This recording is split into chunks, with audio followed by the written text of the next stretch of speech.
हमें खुदावंद की शुक्रगुजारी हो। मेरे साथ आप में से जिसके पास भी खुदा का जिंदा और मुहतबर कलाम है वो कज़ात की किताब निकाल सकते हैं। Praise Jesus, hallelujah.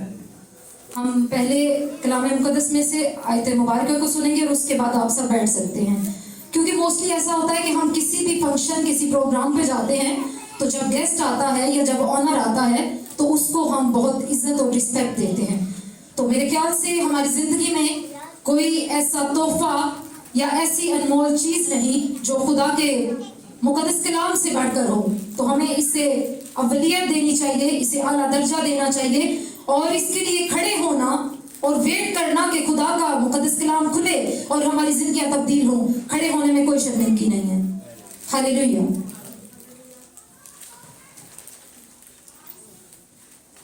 अगर आप में से किसी ने भी कज़ात की किताब बाब नंबर 4 निकाल लिया है तो वो मेरे साथ इसको पढ़ने में मदद कर सकते हैं। जी, पहली आयत से प्लीज।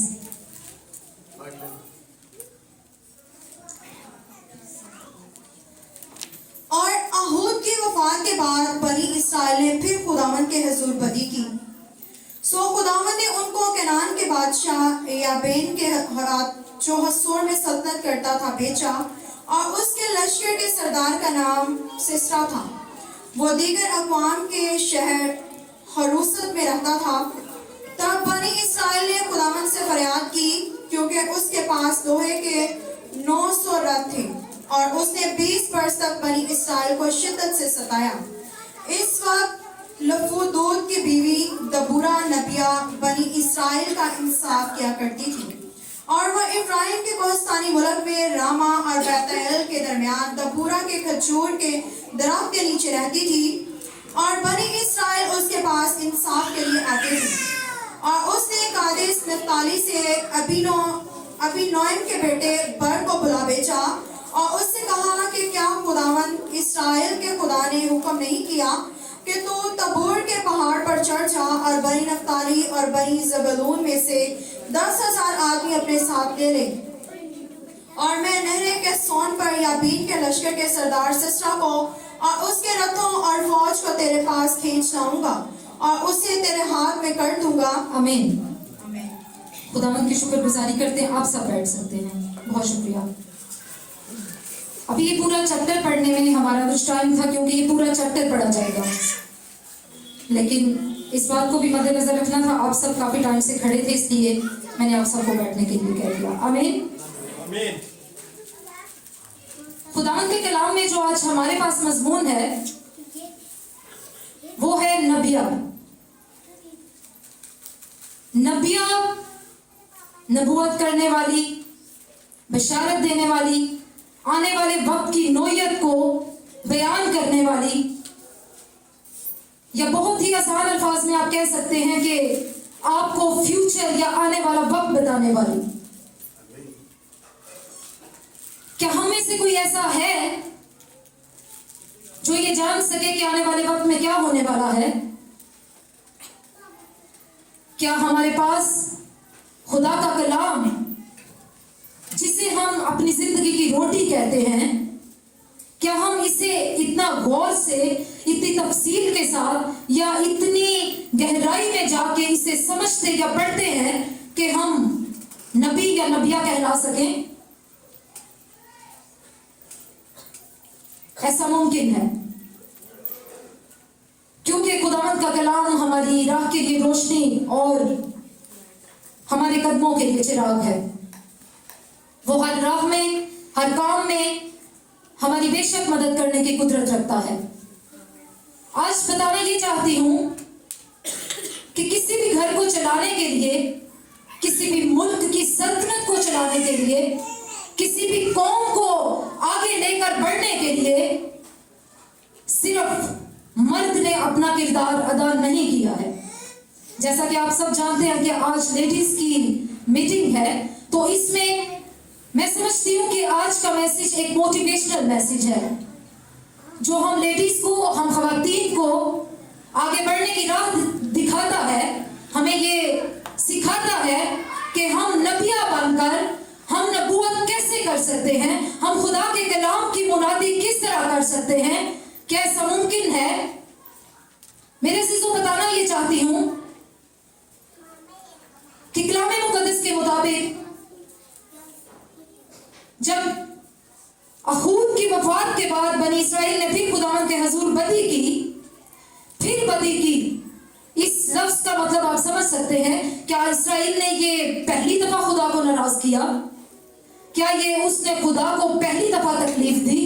या ये उसकी क्या पहली गलती थी जिसपे खुदा को गुस्सा आया, या खुदा उससे नाराज हुआ, या खुदा ने अपने गुस्से का इजहार किया? ये पहली दफा नहीं था। यहाँ पे जो लफ्ज फिर इस्तेमाल किया गया है, ये फिर का लफ्ज जो है वो हमें इस बात की बिशारत देता है कि ये गलती फिर से दोहराई गई। और अहूद की वफात के बाद बनी इसराइल ने फिर खुदावंद के हजूर बदी की। सो खुदावंद ने उनको कनान के बादशाह याबीन के हाथ, जो हसूर में सल्तनत करता था, बेचा और उसके लश्कर के सरदार का नाम सीसरा था। मेरे अजीजों, जब इसराइल ने दोबारा खता की, गलती की, अपने खुदा को, अपने खुदावंद को, यीशु मसीह को फिर से नाराज किया, उसके हुक्मों को ना मानते हुए गैर माबूदों को पूजना, उनकी इबादत करना, या उनकी रहनुमाई में चलना, या उनकी फरमाबरदारी करना शुरू की, तो खुदावंद को गुस्सा आया। खुदावंद इसराइल से नाराज हुआ। उसका गुस्सा, उसका कहर उस पे भड़का। और आगे हम क्या देखते हैं? जो हसूर में सल्तनत करता था, बेचा और उसके लश्कर का नाम सीसरा था। उस मुल्क के नाम, जो उस मुल्क का बादशाह था, जो उस सल्तनत को चलाता था, जो उस कौम को लेकर अपने साथ चल रहा था, उसका नाम सीसरा था। मेरे ख्याल से आप लोगों ने बहुत दफा ये कलाम पहले भी सुना होगा, लेकिन नबिया जो आज का हमारा मजमून है, बताना ये चाहती हूं कि खुदावन बेशक जब बनी आदम को बनाया गया तो खुदा ने उसकी मददगार औरत को पैदा किया, यानी किसको? हवा को पैदा किया। क्या ये इतना जरूरी और अहम था?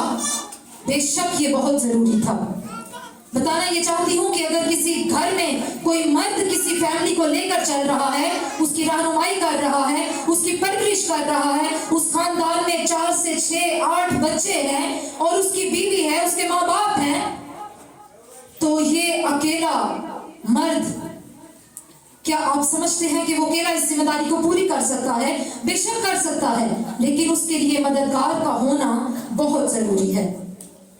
बहुत सारे ऐसे खानदान में जिनमें ये कहा जाता है, कुछ मर्द बहुत खूबसूरती, मैं जिस जगह पे जॉब करती हूँ, मैं आपको वहां का वाकया बताना चाहती हूँ।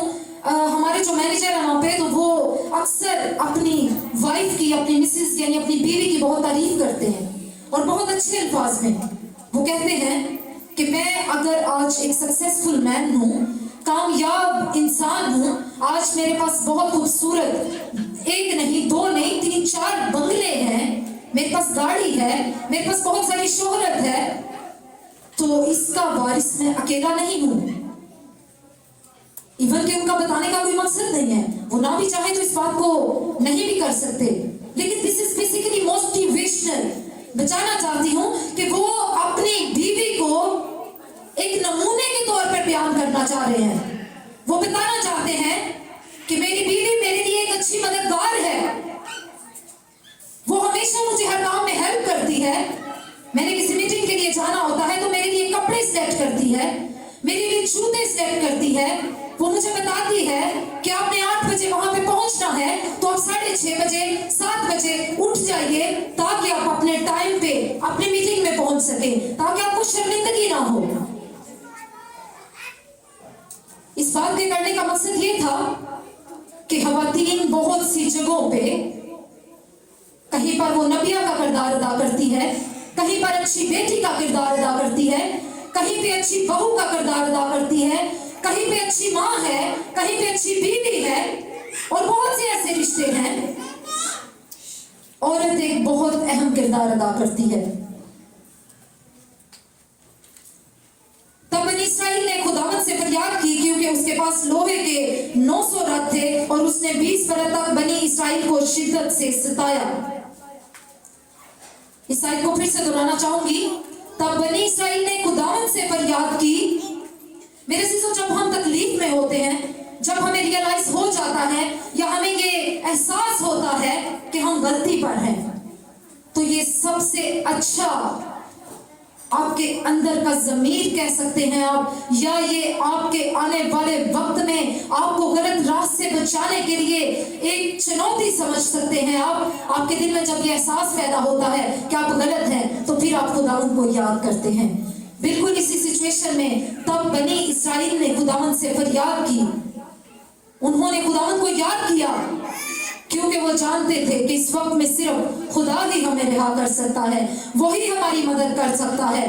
बेशक उनके पास लोहे के 900 रथ थे और उसने 20 बरस तक बनी इसराइल को शिद्दत से सताया था। किसने सताया था? यहाँ पे क्वेश्चन बनता है, किसने सताया था? सीसरा ने, जो सल्तनत को चला रहा था, जो निगहदाश्त करता था उस सल्तनत की, उसने बनी इसराइल को बहुत तकलीफ दी। बेशक आप और मैं, हम सब जानते हैं कि इसराइल खुदा की बेहद प्यारी कौम है, वो उससे बेशक बहुत प्यार करता है। मेरे अजीजों, जब बनी इसराइल ने खुदावंद से फरियाद की, तो बेशक हम यहाँ पे देखते हैं कि उनके पास 900 रथ थे। वो चाहते तो इसका इस्तेमाल कर सकते थे बिना खुदा को याद किए, लेकिन नहीं।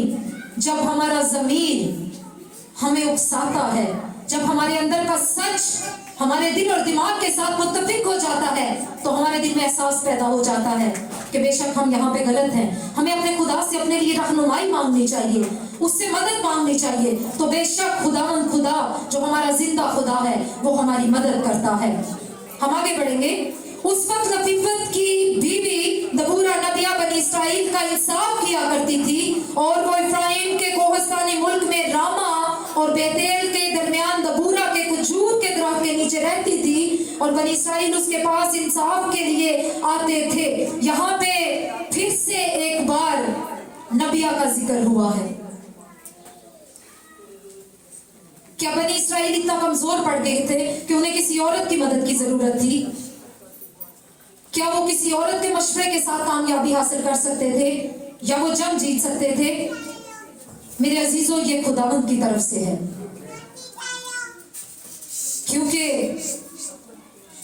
कलाम में बहुत सारी ऐसी मिसालें हैं, बहुत सारी ऐसी आयात हैं, बहुत सारे ऐसे वाकयात हैं जहां पर औरत को नबिया के तौर पे इस्तेमाल किया गया है, उससे बिशारत देने वाले बना के इस्तेमाल किया गया है, उसे फ्यूचर बताने वाली बना के इस्तेमाल किया गया है। ऐसा खुदावंद की तरफ से मुमकिन है। हमारा जो इस वक्त जो दौर चल रहा है, जो वक्त चल रहा है, जो नफ्सा नफ्सी का दौर है, लोग कहते हैं कि मुझसे बढ़कर दूसरा कोई है ही नहीं। अगर आप किसी को फ्री में कोई मशवरा भी देते हैं, तो वो समझते हैं कि नहीं, शायद ये मुझे गलत मशवरा दे रहा है, या शायद इसके मशवरे की वजह से मैं गलत राह पे जा रहा हूँ, या ये मुझे छोटा साबित कर रहा है, ये मुझे डिग्रेड करने की कोशिश कर रहा है। ऐसा नहीं है। अगर आप किसी औरत के मशवरे से भी चलते हैं, अगर वो खुदा की तरफ से तय है, तो आप बेशक कामयाबी को हासिल करेंगे, आप सक्सेसफुल होंगे। यकीनन खुदावंद ऐसा करने की कुदरत रखता है। और बनी इसराइल उसके पास इंसाफ के लिए आते थे, और उसने कादिस नप्ताली से अबीनोम के लिए बरक को बुला भेजा, और उससे कहा कि क्या खुदावंद इसराइल के खुदा ने हुक्म नहीं किया कि तू तबूर के पहाड़ पर चढ़ जा, और नफ्ताली और बनी ज़बूलून में से 10,000 आदमी अपने साथ ले ले, और मैं नहरे कैसून पर याबीन के लश्कर के सरदार सीसरा को और उसके रथों और फौज को तेरे पास खींच लाऊंगा, और उसे तेरे हाथ में कर दूंगा। मेरे अजीजों, जब इस मुसीबत में इसराइल ने खुदावंद को पुकारा, तो खुदावंद ने दबूरा से मुखातिब होकर उससे कहा, और बनी ज़बूलून में से 10,000 आदमी अपने साथ ले ले। खुदावंद ने 10,000 आदमी लेने के लिए इसलिए नहीं बोला क्या खुदावंद अकेला इस कुदरत पर काबिज नहीं है? क्या खुदा चाहे तो वो, उसके हाथ में तो दाएं हाथ का काम है, दाएं क्या बल्कि वो चुटकी बजाए, चुटकी भी क्या, वो तो सिर्फ एक नजर कर दे तो वो काम हो जाता है। खुदावंद ने कहा, जब बनी इस्राएल ने खुदावंद को इस तकलीफ में, इस दुख में, इस परेशानी में याद किया, तो खुदा ने हुक्म, और खुदावंद इस्राएल के खुदा ने हुक्म नहीं किया कि तू तबूर के पहाड़ पर चढ़ जा और बनी नफ्ताली और बनी ज़बूलून में से 10,000 आदमी अपने साथ ले ले, और मैं नहरे कसून पर याबीन के लश्कर के सरदार सीसरा को और उसके रथों और फौज को तेरे पास खींच लाऊंगा और उसे तेरे हाथ में कर दूंगा। और बरक ने उससे कहा, अगर तू मेरे साथ चलेगी तो मैं जाऊंगा, पर अगर तू मेरे साथ नहीं चलेगी तो मैं नहीं जाऊंगा। यहां पर किसकी बात हो रही है? बरक किससे मुखातिब है? बरक नबिया से बात कर रहा है, वो दबूरा से मुखातिब है। वो उससे कहता है कि अगर तू मेरे साथ जाएगी, अगर तू मेरे साथ चलेगी तो मैं जाऊंगा, और अगर तू मेरे साथ नहीं चलेगी तो मैं नहीं जाऊंगा। वो ऐसा क्यों कहता है? क्या वो अपने आप को कमजोर महसूस करता है? क्या वो अपने आप को कमजोर महसूस करता है? बहनों में से कोई भी जवाब दे सकता है।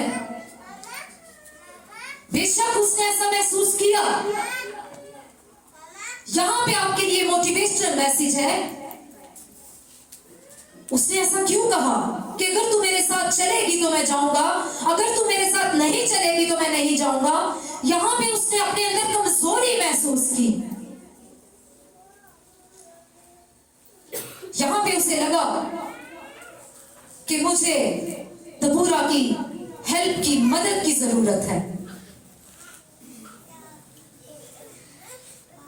उसने कहा, मैं जरूर तेरे साथ चलूंगी, लेकिन इस सफर से जो तू करता है तुझे कुछ इज्जत हासिल ना होगी, क्योंकि खुदावंद सीसरा को एक औरत के हाथ बेच डालेगा। और दबूरा उठकर बरक के साथ कादिश को गई। हालेलुया। दबूरा खुदा की खादमा, खुदा की बंदी, खुदा की नबिया, क्या वो पहले से जानती थी? ऐसा है क्योंकि वो जानती थी, क्योंकि उसके पास नबूवत थी, क्योंकि उसके पास बिशारत थी, क्योंकि उसके पास फ्यूचर था। वो खुदावंद के इतना नजदीक थी। वो ऐसे ही नबिया नहीं बनी। यहाँ पे मैं, आप या कोई भी हम में से खड़ा होकर खुदा के कलाम की बिशारत ऐसे नहीं कर लेता। ये मेरा प्लान नहीं था कि आज मैं यहाँ पे खुदा के जिंदा कलाम को आपके साथ शेयर कर रही हूँ। ऐसा नहीं है। मैं ड्यूटी से यहाँ पे आई हूँ। मैं अपने अंदर बहुत कमजोरी महसूस कर रही थी। इवन कि अभी तक मेरे आंसू मुझे इस कदर कमजोर कर रहे थे कि मैं कलाम को बयान नहीं कर सकती। लेकिन ये खुदावंद की तरफ से था। खुदावंद जब चाहता है तो अपने लोगों को इस्तेमाल करता है। बेशक अभी थोड़ी देर बाद पहले सिस्टर ने बताया कि खुदा के कलाम में लिखा है कि हम खुदावंद को नहीं बल्कि वो हमें चुन लेता है। जब खुदावंद चुनता है तो आप नबूवत करते हैं, आप बिशारत देते हैं, आप नबिया बन जाती हैं, आप खुदा के कलाम की बनादी करती हैं। जब खुदा की खादमा यहां में से कोई भी घरों में विजिट करने जाता है तो बहुत सारे ऐसे लोगों के मैंने व्यूज सुने हैं, बहुत सारे लोगों की ऐसी बातें सुनी हैं। इन्होंने लेडीज को आगे लगा दिया है। आजकल हालात अच्छे नहीं हैं। अब ये लेडीज बाहर जाएंगी, अब ये घर घर जाएंगी, अब ये बैरूने मुल्क जाएंगी। दिमाग खराब हो गया इन लोगों का। अभी तक हमारा दिमाग खराब है। हम अभी तक बिल्कुल वो पिछले तबके और बहुत ओल्ड किस्म की सोच रखते हैं।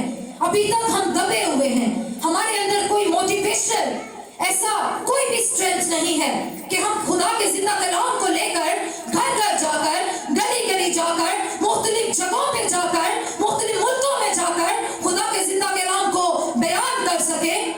और यहाँ पे दबूरा जंग लड़ने जा रही है। यहाँ पे खुदा की बंदी, वो भी आत्मा है, करने जा रही है। सीसरा जैसा खतरनाक सल्तनत चलाने वाला बादशाह, जो सेल्फ पर्सन था, जो सेल्फिश था, जो सिर्फ अपने बारे सोच रखता था।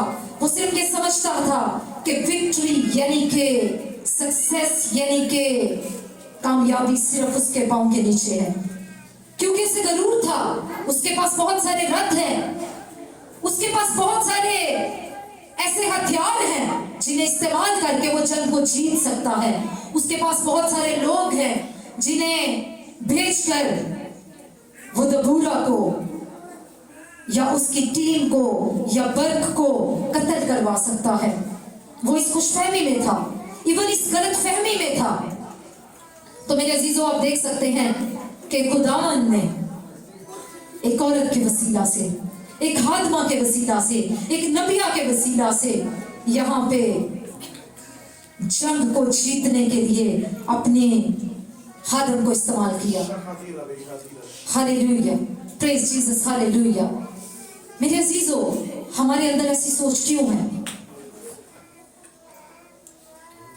क्या हम में से कोई भी, खवातीन में से कोई कह सकता है कि इस मैसेज को सुनने के बाद मैं खुदा के कलाम को जगह जगह पे जाके बयान नहीं कर सकती,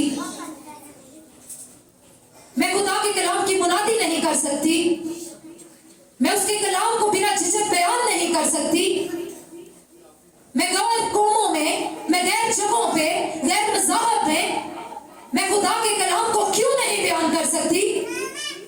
यहाँ पे एक औरत जंग जीतने जा रही है और मैं और आप यहाँ पे रस्मों रिवाज और बुरे हालात और हालत और हालात को लेके बैठे हुए हैं। अपने हालत और हालात को खुदावंद के सुपुर्द कर दीजिए, क्योंकि जब हम खुदा के आगे रोते और गिड़गिड़ाते हैं तो हम कहते हैं कि खुदावंद तू मेरी हालत और हालात को जानता है, तू मेरी तरबियत और नसीहत कर। तो क्या खुदावंद हमारी अपने कलाम को बयान करने की, अपने कलाम की बिशारत करने की तरबियत और नसीहत नहीं करता? क्या वो कलाम मुकद्दस की बिशारत करने के लिए हमें इस्तेमाल नहीं करना चाहता? बेशक वो चाहता है, लेकिन सिर्फ 1, 2, 3, 4, 5, 6 लोगों को क्यों? वो मुझे और आपको, हम सबको इस्तेमाल करने की कुदरत रखता है, क्योंकि उसका कलाम आपके लिए, मेरे लिए, हम सबके लिए है। अगर तो पूरा जंग जीतने के लिए, जंग लड़ने के लिए जा सकती है, अगर खुदावंद ने उसे ये फ्यूचर में दिखा दिया है कि वो जंग, वो सीसरा बादशाह जो बहुत अपने आप को बहुत बड़ा तीरंदाज या बहुत बड़ा बादशाह और बहुत ही सेल्फिश पर्सन समझता है, वो ये समझता है कि मेरे साथ जंग करके कभी कोई जीत नहीं सकता। उस बादशाह को हराने के लिए एक औरत, एक नबिया तैयार हो जाती है। तो मैं और आप खुदा के कलाम की बिशारत करने की, अपने अंदर खुदा के कलाम के वसीला से कुदरत को लेकर चल सकते हैं, उससे मांग सकते हैं, क्योंकि हम जब उससे मांगते हैं तो वो हमें देता है। खुदा के कलाम में हम आगे बढ़ेंगे। उसने कहा मैं जरूर तेरे साथ चलूंगी, लेकिन इस सफर से जो तू करता है तुझे कुछ इज्जत हासिल ना होगी। मेरे अजीजों, यहाँ पे दबूरा बर्क से मुखातिब होकर कहती है कि अगर तुम्हें ऐसा महसूस होता है या तुम ऐसा समझते हो कि मैं तुम्हारे साथ चलूं या मैं तुम्हारे साथ जाऊं, तो तुम्हें कुछ फायदा हासिल नहीं, तुम्हें कोई इज्जत नहीं मिलेगी, ना तो तुम्हें खुदा की तरफ से इज्जत मिलेगी, ना ही तुम्हें अपनी कौम की तरफ से इज्जत मिलेगी। क्योंकि अगर तुम मुझ जैसी औरत को, मुझ नबिया को लेकर चलना चाहते हो, तुम चाहते हो कि मैं तुम्हारे साथ चलूं, तो मैं तुम्हें बताए देती हूं कि ये औरतें ही है जिसके वसीला से जंग जीती जाएगी, लेकिन इसका तुम्हें कुछ क्रेडिट ना मिलेगा, तुम्हें कोई इज्जत हासिल ना होगी। बेशक यहाँ पे उसने अपने नाम का या अपना, या आने वाले वक्त में जब हम बाइबल मुकद्दस को आगे पढ़ेंगे तो अभी तक उस नबिया का या उस औरत का जिक्र नहीं किया गया जिसके वसीला से सीसरा को मारा गया। यहाँ पे बात हो रही है नबिया की। नबिया बिशारत देने वाली, आने वाले वक्त का यानी फ्यूचर का आपको पहले से बताने वाली। तो वो उसको जंग में जाने से पहले बता देती है कि मैं तेरे साथ चलूंगी, लेकिन इससे तुझे कुछ फायदा, कोई क्रेडिट, कोई जाएगी, लेकिन सिर्फ एक औरत के सबब से। लेकिन तुझे क्या इज्जत हासिल होगी? ये यहां पे क्वेश्चन क्यों आता है? इसका मतलब है खुदावन मुझे और आपको जब नबिया के तौर पे चुनेगा तो हम भी फ्यूचर से वाकिफ होंगे। मैं और आप, हम एक दूसरे को आगाह कर सकेंगे, हम बता सकेंगे कि नहीं, ऐसा मुमकिन नहीं है या ऐसा मुमकिन है। मेरे अजीजों, नबिया भी दो तरह की हैं। नबिया कितनी तरह की हैं? दो तरह की। एक तो नबिया खुदावन की फॉलोअर है और दूसरी नबिया शैतान की फॉलोअर है। आप मत सोचिएगा कि हम जो बहुत बड़े मसीही हैं, हम बहुत अपने आप को बहुत ज्यादा समझते हैं कि मैंने कलाम को 2, 4, 5, 6 दफा मैंने बाइबल को कंप्लीट कर लिया है, तो मैं बहुत ज्यादा कलाम का नॉलेज रखता हूं। ऐसा नहीं है। खुदावन जब आपको चुन लेता है तो अपने कलाम के भेद आप पे खोल देता है, वो अपने मुकाशफात के भेद आप पे खोल देता है। तब आप खुदा के कलाम को बेधड़क बयान कर सकते हैं। दो तरह की नबिया। ये कौन कौन सी नबिया हैं? कैसी कैसी नबिया हैं? और ये दो तरह की नबिया क्यों हैं? हम नबिया भी कह रहे हैं और दो तरह की भी कह रहे हैं। हम यहाँ पे सवाल आप सबके जहन में बल्कि मेरे भी आया कि अगर दो तरह की नबिया हैं, एक नबिया तो खुदा की फॉलोअर है, तो जो शैतान की फॉलोअर है वो कैसे नबिया हो सकती है? जब हम ओवर कॉन्फिडेंट हो जाते हैं, जब हम अपने आप को बहुत कुछ समझने लग जाते हैं, जब हम ये समझते हैं कि मैंने कलाम को बहुत गौर से पढ़ा है, एक दफा पढ़ लिया, 2 दफा, 3 दफा, 4, अब मुझे जरूरत नहीं है, तो ये ओवर कॉन्फिडेंस है।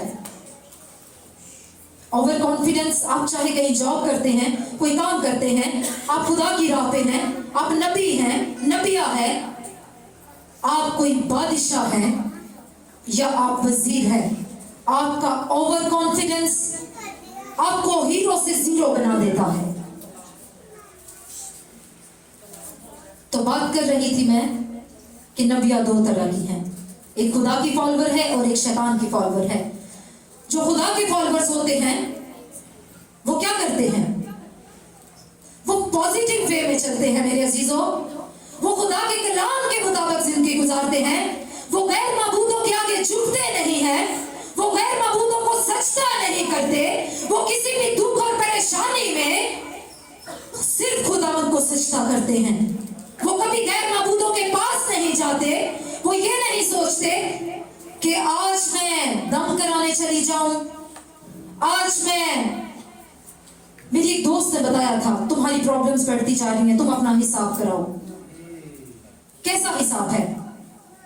आप नबिया हैं और आप हिसाब भी कराने जा रही हैं। How could is possible? ये कैसी नबिया है? ये यहाँ पे दो तरह की नबिया की बात हो रही है। एक खुदा की फॉलोअर नबिया है और एक शैतान की फॉलोअर नबिया है। जब हम ओवर कॉन्फिडेंट होते हैं तो हमारे अंदर से खुदा की सच्चाई, खुदा का कलाम साइड ले लेता है। ऐसा क्यों होता है? क्योंकि हम शैतान को भी फॉलो करना शुरू कर देते हैं, हम हिसाब करवाने में लग जाते हैं। एक नबिया जो तो बुरा नबिया है, वो ये जंग में जाने से पहले जानती है कि वो जंग एक खातून के जरिया से, एक औरत के जरिया से जीती जाएगी। उस बादशाह को एक औरत कत्ल करेगी। तो मैं और आप, क्या हमारे खुदा का जिंदा कलाम हमें ये नहीं बताता कि हम आने वाले वक्त को पहचान सके? क्या हिसाब लगाने से हमारी जिंदगी दुरुस्त होगी? क्या पीरों फकीरों के पास जाने से हमारे गम दूर होंगे? क्या हमारी परेशानियां, क्या हमारी औलाद, क्या हमारी बीमारियां, क्या किसी से हिसाब कराने से होंगी? नहीं। खुदा के फॉलोअर बन जाइए, ऐसी नबिया बन जाइए जो खुदावन के आगे रोके दुआ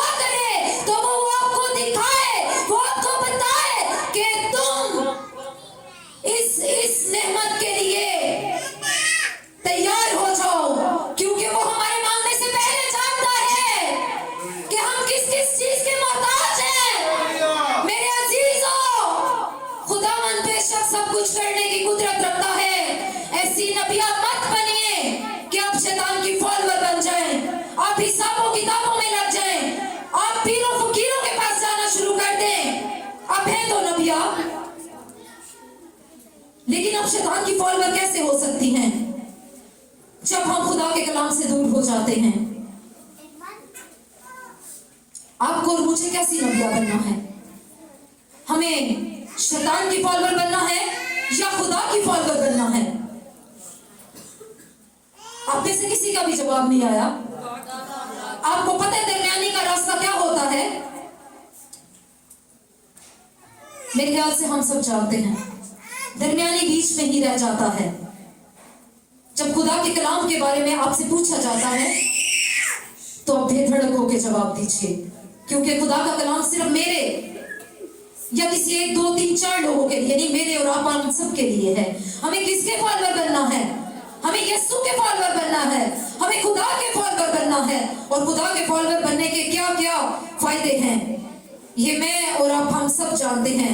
हम पॉजिटिविटी को चुन लेते हैं। शैतान के फॉलोअर बनेंगे तो नेगेटिव हो जाएंगे, और खुदा के फॉलोअर जब बनते हैं तो उसके क्या फायदे हैं? आप फ्यूचर देखना शुरू कर देते हैं। आपको बैठे बिठाए पता चल जाता है कि खुदावंद आने वाले वक्त में आपके लिए क्या क्या देने को है, क्या क्या करने को है। अगर आप किसी मुश्किल में हैं, परेशानी में हैं, तो आप खुदावंद से दुआ कीजिए, वो आपको बताएगा। आप खुदा की नबिया बन जाइए, ना कि शैतान की। क्योंकि जब इंसान दोनों इतराफ में होता है तो वो सिर्फ डूबता है। हमें डूबना नहीं है, हमें दरमियानी रास्ता नहीं चुनना, हमें बल्कि यीशु के फॉलोअर्स बनना है। हमें कैसी नबिया बनना है? हमें खुदा की मानने वाली, खुदा की फॉलोअर नबिया बनना है। तभी हमारा खुदावंद हमें कामयाबी देगा। हम कलाम मुकद्दस में आगे बढ़ेंगे।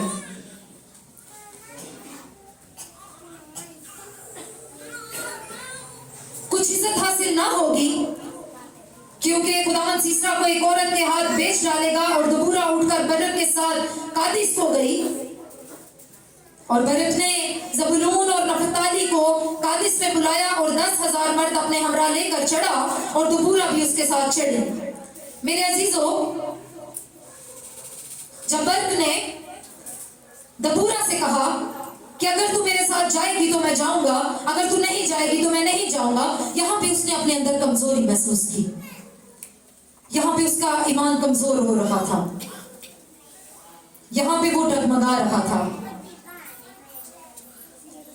तो दबूरा ने उसे क्या जवाब दिया कि मैं जाती हूं, लेकिन तुम्हारे साथ जाऊंगी भी, लेकिन तुम्हें इससे कुछ इज्जत हासिल ना होगी। क्योंकि खुदावंद पता तो देगा, खुदावंद सीसरा को मरवाएगा तो जरूर, खुदावंद कामयाबी तो जरूर देगा, जंग तो हम जीतेंगे, लेकिन वो एक औरत के सबब से। उसके आगे हम पढ़ेंगे। खुदावंद सीसरा को एक औरत के हाथ बेच डालेगा, और दबूरा उठकर बरक के साथ कादिस को गई, और बरक ने ज़बूलून और नफ्ताली को कादिस में बुलाया, और 10,000 मर्द अपने हमरा लेकर चढ़ा, और दबूरा भी उसके साथ चढ़ी। और रिबकीनी ने, जो मूसा के साले खबाब की नस्ल से था, कीनियों से अलग होकर कादिस के करीब ज़वीनीम में बलूत के दरख्त के पास अपना डेरा डाल लिया था। तब उन्होंने सीसरा को खबर पहुंचाई कि बरक बिन अबीनोम को कोहे तबूर पर चढ़ गया है, और सीसरा ने अपने सब रथों को, यानी लोहे के 900 रथों और अपने साथ के सब लोगों को दीकर अक़वाम के शहर हरूसत से कैसूम की नदी पर जमा किया। तब दबूरा ने बरक से कहा कि उठ, क्योंकि यही वो दिन है जिसमें खुदावंद ने सीसरा को तेरे हाथ में कर दिया है। क्या खुदावंद तेरे आगे नहीं गया है? तब बरक और वो 10,000 मर्द उसके पीछे पीछे कोहे तबूर से उतरे। मेरे अजीजों, यहाँ पर दबूरा ने बरक से मुहातिब होकर कहा कि उठो, अब वो वक्त आ पहुंचा है कि खुदावंद सीसरा को हमारे हवाला करने को है। हम सबको बहुत हैरान होना चाहिए। वहां पे कोई कैमरास नहीं लगे हुए थे, वहां पे किसी किस्म का कोई सिग्नल नहीं आ रहा, लेकिन ऐसा सिग्नल वहां पे आ रहा था जो मेरी और आपकी जिंदगी को बचाने की कुदरत रखता है। वो मेरे यीशु का सिग्नल था, जो दबूरा के साथ था। वो दबूरा को सिग्नल दे रहा था कि ये मुकाम ये जगह जहां पर मैं तुम्हें फतह दूंगा, तुम लोग आ पहुंचे हो। तो दबूरा ने बरक से मुखातिब होकर कहा कि वो जगह आ गई, वो मुकाम आ गया, वो वक्त आ गया कि खुदावन अपने लोगों को कामयाबी देगा, खुदावन सीसरा को हमारे हवाले करेगा। खुदावन ने एक औरत के वसीला से बिशारत दिलवाई, एक नबिया के वसीला से उसने आपको आने वाले वक्त की पहले से पेशन गोई कर दी। मैं बार बार इस बात को दोहराती क्यों हूं? कहना ये चाहती हूं, क्या खुदा के ऐसे फजल को क्या आप और मैं हासिल नहीं कर सकते? हम कर सकते हैं, हम कर सकती हैं, हम भी नबिया बन सकती हैं, हम भी खुदा के कलाम के वसीला से जंग जीत सकती हैं, हम खुदा के वसीला से, उसके जिंदा कलाम के वसीला से कौमों और उम्मतों को जीत सकती हैं, हम गैर कौमों में खुदा के कलाम को बयान कर सकती हैं। बताना ये चाहती हूँ कि जहां पे जॉब करती हूँ वहां पे एक बच्ची है, मुझे किसी ने बताया, उन्हीं में से किसी ने, हमारी ही क्रिश्चियन बच्ची है, तो मुझे किसी ने बताया कि मे बी इस बच्ची का जो है किसी मुस्लिम पर्सन से रिलेशन है। तो ये जब बात कर रही थी तो मैंने इसको सुना। ये बच्ची में भी बहुत ही थोड़े टाइम में अपना मजहब तब्दील करने को है। It was so much painful for me, मुझे बहुत तकलीफ हुई। मैं आपको बता नहीं सकती कि मैं किस कदर रोई। और बता मुझे कौन रहा है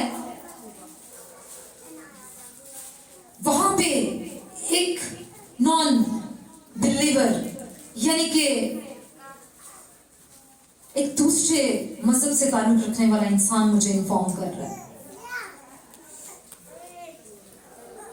उसने मुझे आके कहा कि आपकी बंदी, आपकी बच्ची, आपकी रिलीजन पर्सन अपना रिलीजन चेंज करने को है, प्लीज आप कुछ कीजिए, क्योंकि अगर खुदावन की मर्जी ये होती कि वो मुस्लिम घराने में पैदा होती तो उसे आज मजहब तब्दील करने की नौबत ना आती। ये खुदा की प्लानिंग है, आपको और मुझे मसीही पैदा किया गया है। ऐसा क्यों है? हम अपने बच्चों को मोटिवेट क्यों नहीं करते? हम अपनी औलाद की, अपने बच्चों की, अपनी बेटियों, अपने बेटों की ऐसी तरबियत क्यों नहीं करते? हम उन्हें नबिया बनाने के लिए खुदा का कलाम क्यों नहीं बताते? हम उनसे डेली गुफ्तगू क्यों नहीं करते? मैंने उस बच्ची के पास जाके बैठना और उसके साथ लंच ब्रेक करना शुरू कर दिया। मैंने उससे कहा, आप चर्च जाती हो? कहती हाँ, मैं तो संडे स्कूल में टीचर भी हूँ। और शी इज वेरी क्रिएटिव, यानी वो बहुत ही खूबसूरत क्रिएटिव माइंड भी है, वो बहुत अच्छी चीजें बनाती है।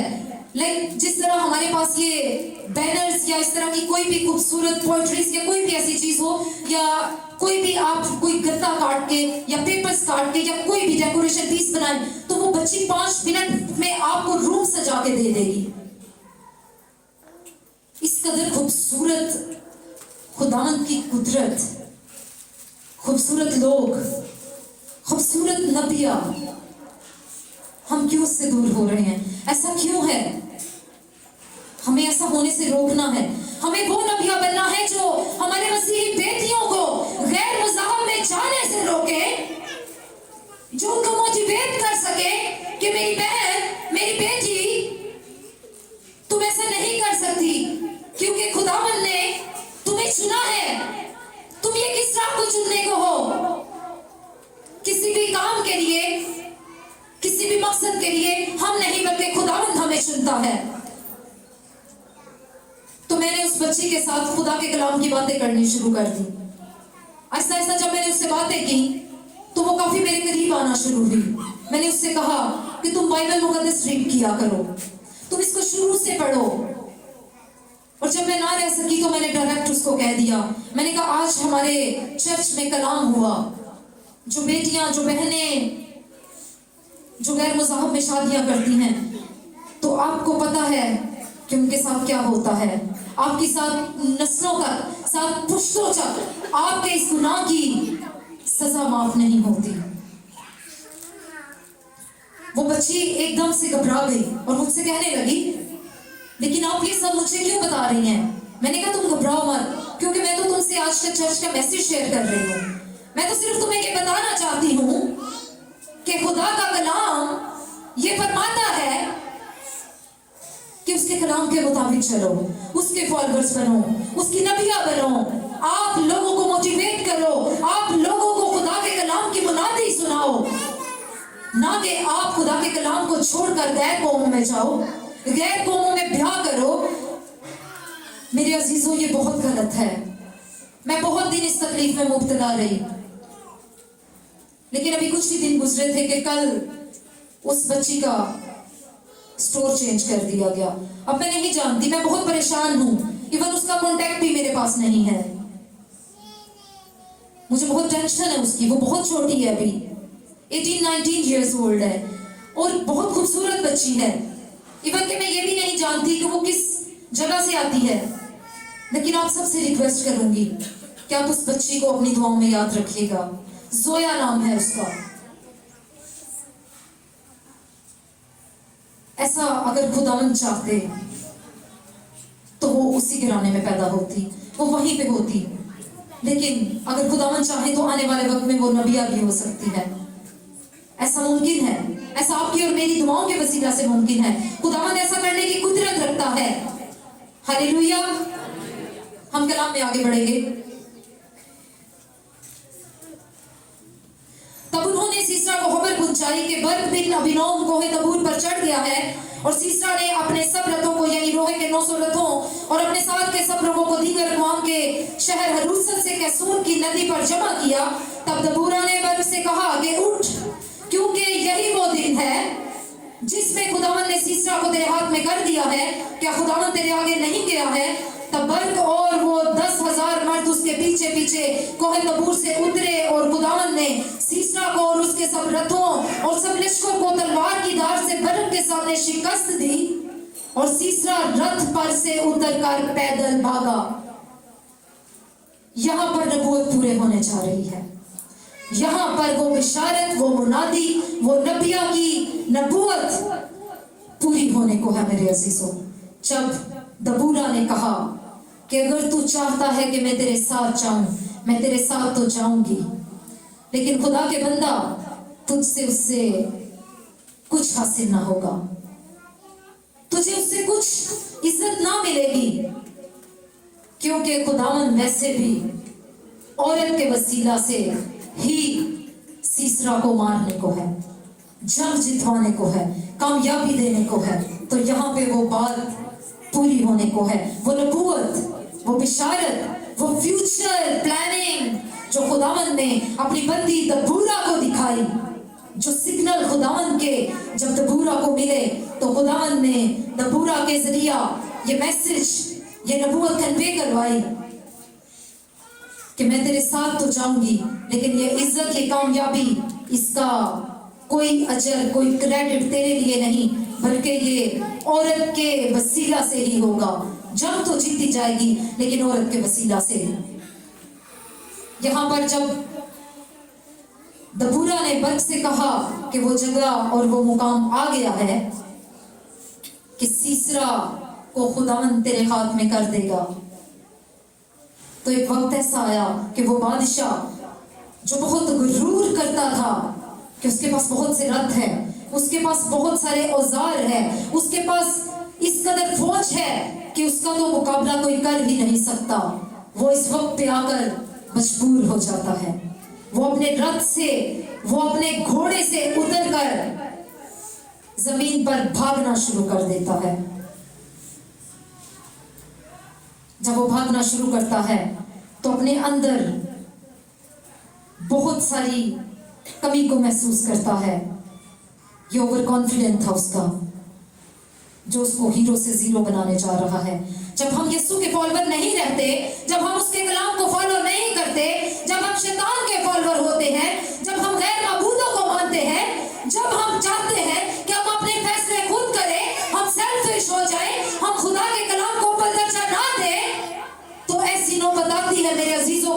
बेबस हो जाते हैं, हम कमजोर पड़ जाते हैं, हम इस कदर कमजोर हो जाते हैं कि हमारे अंदर सकत नहीं रहती। यहाँ पर वो वक्त सीसरा पर आया कि वो उतर कर पैदल भागा और वर्ग रथों और लश्कर को दीगर कौम के हलूसर शहर पर रीतता गया। चुनाचा सीसरा का सारा लश्कर तलवार से नाबूद हुआ और एक भी ना बचा। हालेलुया। खुदावंद का कलाम अपनी नबिया के वसीला से पूरा होने जा रहा है। वो नबूवत, वो बिशारत पूरी होने जाती है मेरे अजीजों। दबूरा ने ये कैसे जान लिया कि खुदावंद औरत के वसीला से जंग जितवाएगा। मैं एक बात को बार बार रिपीट क्यों कर रही हूं? ऐसा क्यों मुमकिन हुआ? दबूरा क्योंकि नबिया थी, क्योंकि वो खुदा के कलाम मुकद्दस से वाकिफ थी, क्योंकि वो खुदा के कलाम पर चलती थी, क्योंकि वो खुदा की फॉलोअर थी, क्योंकि वो पॉजिटिव वे पे चलने वाली फॉलोअर थी। और जब हम यीशु के फॉलोअर होते हैं तो हम पॉजिटिव होते हैं, जब हम नेगेटिव होते हैं तो हम शैतान के फॉलोअर होते हैं। तो दबूरा नबिया की नबूवत यहाँ पे पूरी होने को जाती है। वहां पर सीसरा का सारा लश्कर तलवार से नाबूद हो जाता है, वो खून से लथपथ हो जाते हैं। उसका एक भी सिपाही, एक भी रथ, एक भी तीरंदाज, एक भी नेजाबाज, एक भी घोड़ा नहीं बचता। वो तलवार से लहूलुहान हो जाते हैं, वो जमीन पर लाशों के ढेर पे पड़े हुए होते हैं। यहाँ पे सीसरा बेबस हो जाता है और वो घोड़े से उतरकर जमीन पे भागना शुरू कर देता है। वो बेबस हो जाता है, उसे समझ नहीं आती कि वो कहां जाए।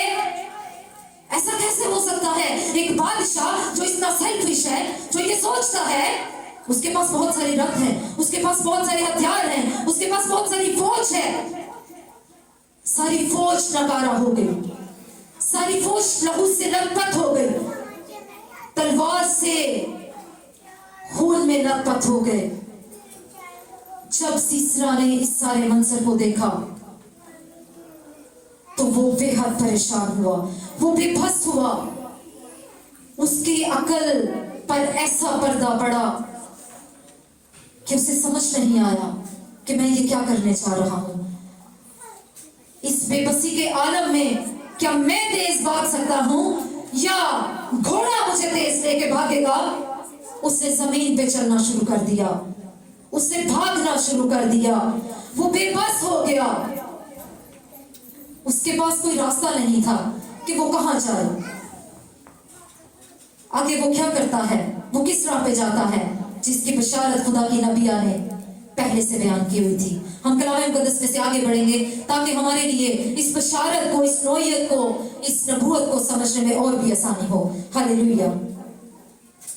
पर सीसरा खबरकीनी की बीवी याएल के डेरे को पैदल भाग गया। हालेलुया। आबेल मुझे मार, हम सब ने ये मिसाल सुनी हुई है। यहां वो मुकाम आ चुका है मेरे अजीजों, जब खुदा का कलाम, खुदा की बंदी दबूरा ने, जिसकी बशारत, जिसकी नबूवत एडवांस में, जिसकी फ्यूचर प्लानिंग दबूरा पहले से बयान कर चुकी है। वो कह चुकी है कि मैं तुम्हारे साथ तो जाऊंगी, लेकिन इससे तुम्हें कुछ फायदा हासिल ना होगा, कोई इज्जत ना मिलेगी, कोई क्रेडिट ना मिलेगा, क्योंकि खुदावंद इज्जत तो देगा, खुदावंद जितवाएगा भी, खुदावंद सीसरा को मारेगा, कत्ल करवाएगा, लेकिन एक औरत के हवाला से, एक औरत के जरिया से। अब बर्क के जहन में यही है कि वो औरत दबूरा ही है। वो अभी तक इसी बात में, इसी वहमो गुमान में, इसी कश्मकश में मुब्तला था कि वो औरत यकीनन दबूरा ही होगी। लेकिन नहीं मेरे अजीजों, खुदा ने अपनी नबिया को बिशारत देने के लिए इस्तेमाल किया उसने ये अपना पैगाम अपने सिग्नल के थ्रू, जब हम खुदावन से जुड़ जाते हैं तो खुदावन के और हमारे सिग्नल मैच हो जाते हैं। यहां पर कोई भी इस्लामाबाद में कोई किसी किस्म का किसी मुल्क का बादशाह आता है, या कोई प्लानिंग होती है, या किसी किस्म के कोई स्ट्राइक इश्यूज चल रहे होते हैं, तो सिग्नल्स बंद कर दिए जाते हैं। टेलीनॉर के सिम बंद, जैज के सिम बंद, व्हाटएवर, जो भी आप जितने भी आप नेटवर्क यूज कर रहे हैं, सिग्नल ड्रॉप हो जाते हैं। जब तक वो प्रॉब्लम सॉल्व नहीं होती आप किसी को कोई कॉन्टेक्ट नहीं कर सकते। लेकिन एक ऐसा सिग्नल है जो कभी किसी वक्त भी आपसे जुदा नहीं होता, जो कभी डिस्कनेक्ट नहीं होता, जो कभी आपको तन्हा नहीं छोड़ता, जो हमेशा आपके साथ जुड़ा रहता है, जो आपको आगाह करता है। वो ना सिर्फ आपको सिग्नल देता है, वो बल्कि फ्यूचर प्लानिंग बताता है, वो आपको नबूवत करने की कुदरत देता है, वो आने वाले वक्त की नौयत बताता है, वो आपको बताता है कि ये रास्ता तुम्हारे लिए ठीक है या गलत। तो ऐसा तभी मुमकिन है जब हम खुदा के फॉलोअर नबिया बनते हैं। आमीन। क्योंकि जो शैतान के फॉलोअर्स हैं, जो शैतान को फॉलो करती हैं, वो नबिया कभी भी फ्यूचर नहीं देख सकती, वो फ्यूचर प्लान नहीं कर सकती। क्योंकि जब हम खुदा के कलाम को रद्द करते हैं, जब हम उसके कलाम को नहीं पहचानते, तो हमारी अकल पे पर्दा पड़ जाता है, हमारी अकल उल्ट जाती है, हम गलत रास्तों पे चलना शुरू कर देते हैं, हम गुमराह हो जाते हैं, हम गैर माबूदों को फॉलो करना शुरू कर देते हैं। कहना ये चाहती हूं कि नहीं, हमें ऐसी फॉलोवर नहीं बनना, हमें ऐसी नबिया नहीं बनना, हमें दबूरा जैसी नबिया बनना है, ताकि हम खुदा के कलाम को आगे बयान कर सकें, ताकि हम उसके साथ कभी सिग्नल में डिस्कनेक्ट ना हो, ताकि हमेशा हमारा और उसका सिग्नल हमेशा बना रहे। तो बताना ये चाहती हूं कि वो मुकाम, वो जगह आप पहुंची जहां पे खुदावन सीसरा को शिकस्त देना क्यों है। पर सीसरा हबरकीनी की बीवी याएल के डेरे को पैदल भाग गया, इसलिए कि हसूर के बादशाह याबीन और हिबरकीनी के घराने में सुलह थी। तब याएल सीसरा से मिलने को निकली और उससे कहने लगी, ए मेरे खुदावन, आ मेरे पास आ और हरासा ना हो। सो वो उसके पास डेरे में चला गया। Praise Jesus, hallelujah. देखिए, वो एक मिसाल है कि जब सांप की मौत आती है तो पंजाबी में कहते हैं कि वो किनारे या लाइक खुद के ऊपर आके बैठता है। तो सेम लाइक इज दैट, जब खुदावंद का कलाम पूरा होने को आया, जब वो बिशारत, जब वो नबूवत पूरी होने को आई, तो खुदावंद ने सीसरा को उस मुकाम पर पहुंचा दिया। क्या अजीब बात है कि हम दुनियादारी में रहते हुए इस कदर सेल्फिश और इस कदर गरूर में आ जाते हैं। थोड़ा सा पैसा, शोहरत, दौलत, इज्जत, ये कोई कामयाबी हमारे हाथ लगती है तो हम कहते हैं हम सब कुछ हैं, हम ये कर देंगे, हम वो कर देंगे, कोई हमारा क्या बिगाड़ सकता है। वैसी ही सोच सीसरा की थी, क्योंकि वो जानता था कि उसके पास बहुत कुछ है, उसके पास इस कदर मारो दौलत, शोहरत, फौज, रथ, औजार है जिनका इस्तेमाल करके वो कभी हार नहीं सकता। उसके पास ऐसी सोच भी नहीं थी, लेकिन जो प्लानिंग खुदावंद की होती है मेरे अजीजों को पूरी होके रहती है। तो खुदावंद ने सीसरा को किस तरह, किस तरीके से उसकी शिकस्त के जगह पे पहुंचाया, हम आगे बढ़ेंगे। सो वो उसके पास डेरे में चला गया और उसने उसको कंबल उड़ा दिया।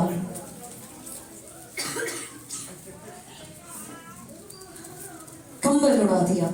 एक इंसान जो बहुत तकलीफ में है, वो कहते हैं डूबते को तिनके का सहारा, और सीसरा को बेचैनी में, शिकस्त के आलम में, तकलीफ में याइल के कंबल ने सहारा दिया। ये कैसा कंबल था?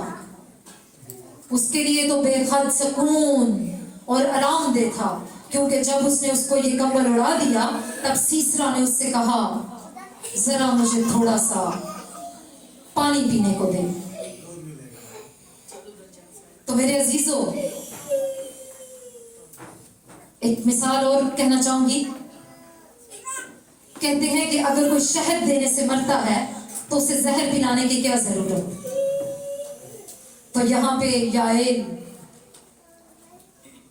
से पानी मांगा है सीसरा ने। सीसरा ने याएल से कहा कि जरा मुझे थोड़ा सा पानी पीने को दे, क्योंकि मैं प्यासा हूं।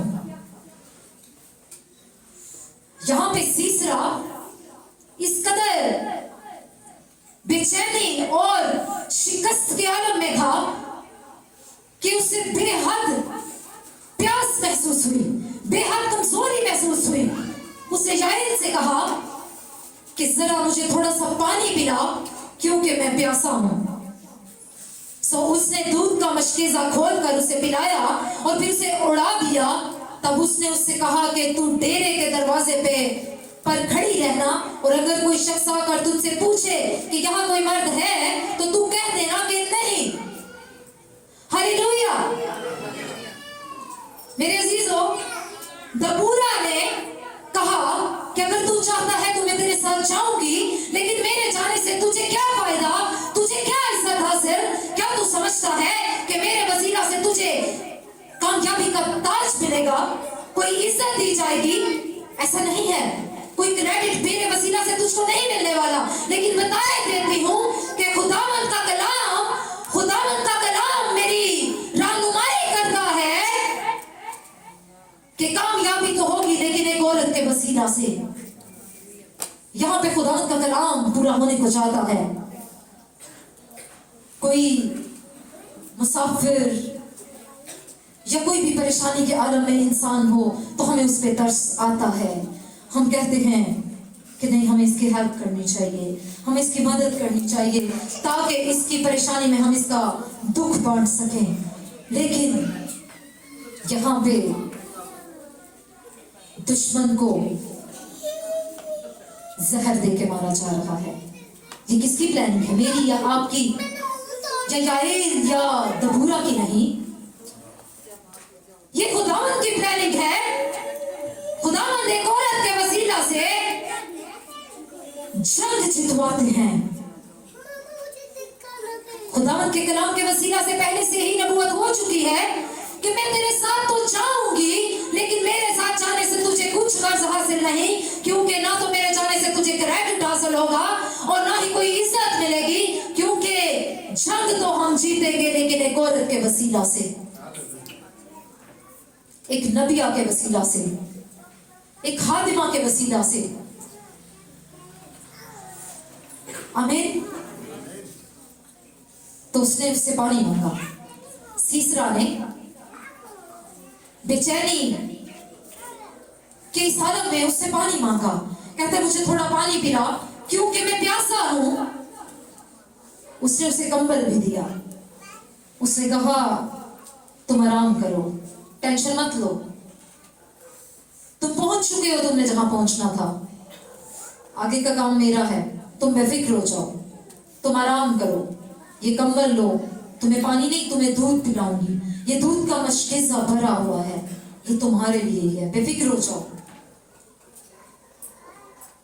मेरे अजीजों, उसने उसको पानी पीने के लिए उससे पानी मांगा और उसने उसको कंबल भी उड़ा दिया और उसे पानी की जगह दूध भी दे दिया। तब सीसरा याएल से क्या कहता है? तब सीसरा याएल से कहता है कि तू डेरे के दरवाजा पर खड़ी रहना, और अगर कोई शख्स मेरे बारे में पूछता है, कोई आगाही मांगता है या वो जांचना चाहता है कि मैं यहां पर हूं, तो तुम कहना कि यहां पर कोई नहीं है।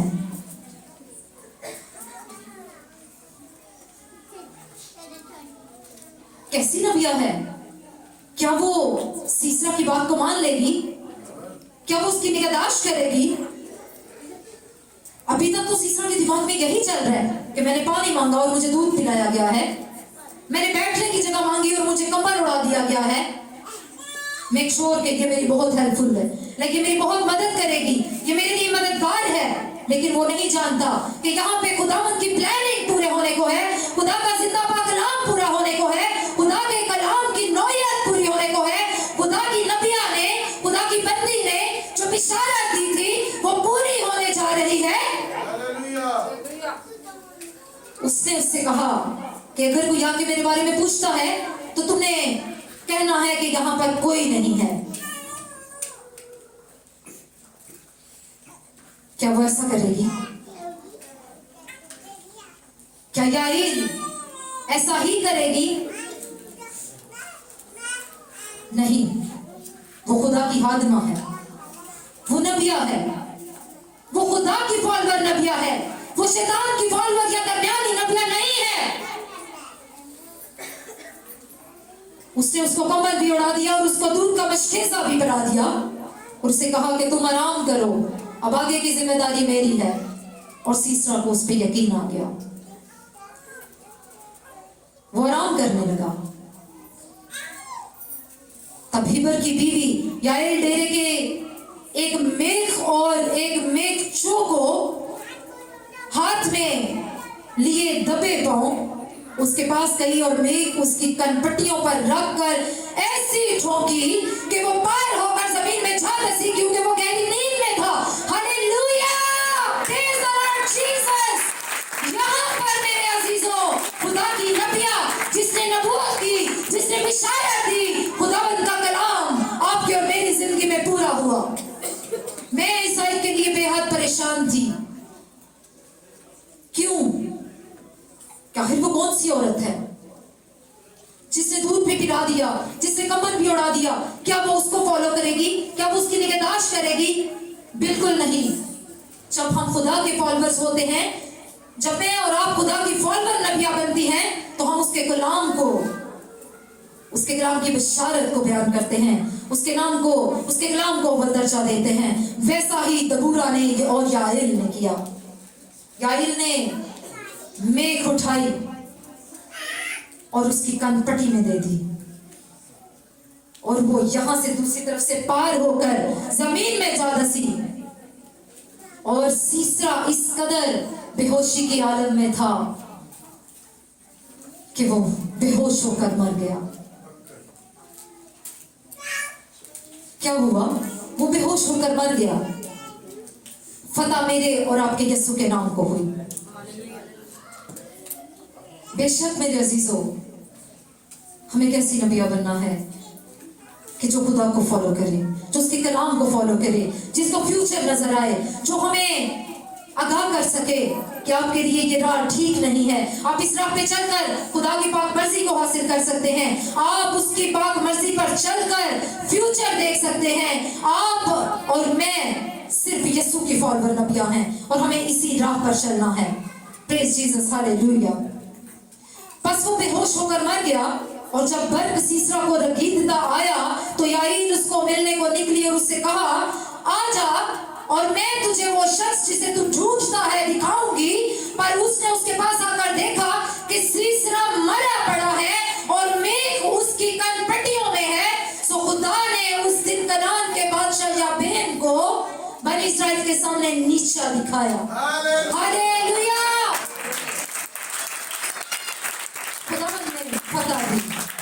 खुदावंद ने अपने कलाम को आपकी और मेरी जिंदगी में पूरा किया।